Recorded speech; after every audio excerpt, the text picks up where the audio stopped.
네, 북한의 계속되는 미사일 도발에 우리 정부가 고고도 미사일 방어 체계인 사드 4기를 추가 배치하기로 결정했습니다.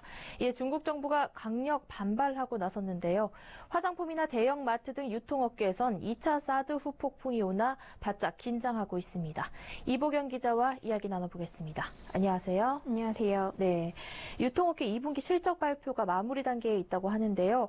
올 2분기에는 사드 보복으로 인한 유통업계 실적 악화가 나타났다고 하는데 어느 정도인가요? 네. 올 2분기 유통업계는 사드 직격탄을 맞았는데요. 대표적인 업체가 이 롯데 쇼핑입니다. 롯데는 사드 부지를 제공했다는 이유로 중국의 강력한 제재를 받고 있는데요. 롯데 쇼핑의 올해 2분기 영업이익은 49%나 줄어든 873억 원을 기록했습니다. 순이익은 무려 95%나 감소한 41억 5,500만 원에 그쳤습니다. 증권가의 예상치를 크게 밑돈 수치였는데요. 특히 중국에 진출해 있는 롯데마트 영업점에 무차별적인 영업정지가 이어진 결과입니다. 이 중국에 진출해 있는 롯데마트는 총 99곳인데요. 이 가운데 74곳은 중국 정부의 소방 점검 등을 이유로 영업을 하지 못하고 있습니다. 또 13곳은 자율 휴업을 하고 있는 상황입니다. 사실상 이 중국에서의 사업 자체가 불가능한 상황인 건데요. 이로 인한 피해만 4천억 원에 달하는 것으로 알려졌습니다. 이 화장품과 면세점 업계에서도 사드 피해를 확인할 수 있는데요.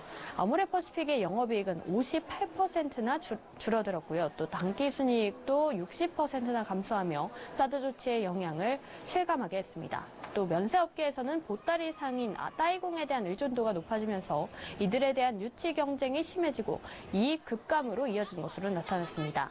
이 신라면세점은 영업이익이 반토막이 났고 롯데면세점의 경우 아직 실적이 발표되진 않았지만 이 영업이익이 73%나 급감했던 1분기보다도 부진한 실적이 전망되고 있습니다.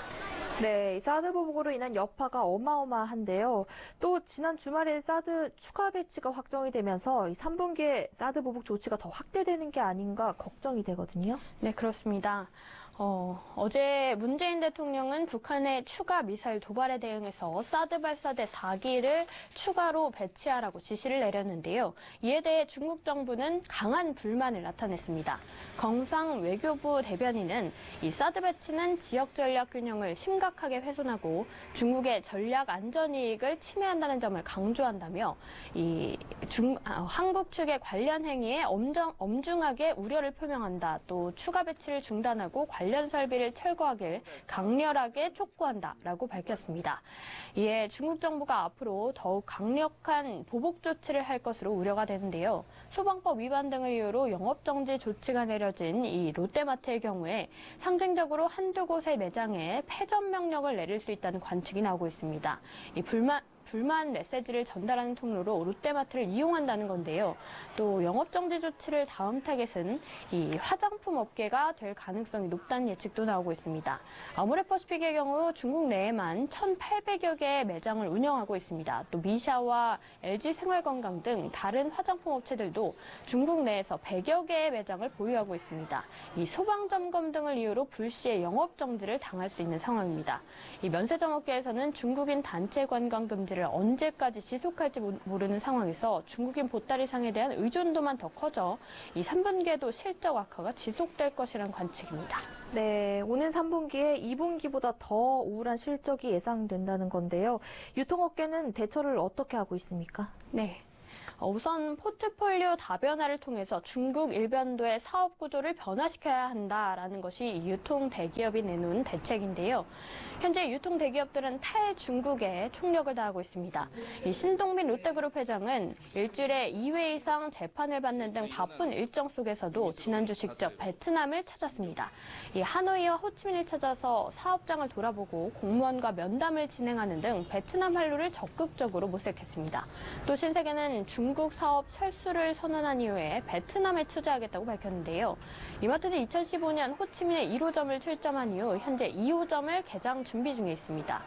이 아모레퍼시픽도 올 상반기에 인도네시아에서 이니스프리의 진출을 시작으로 해서 아세안 뷰티 시장 공략을 가속화하고 있습니다.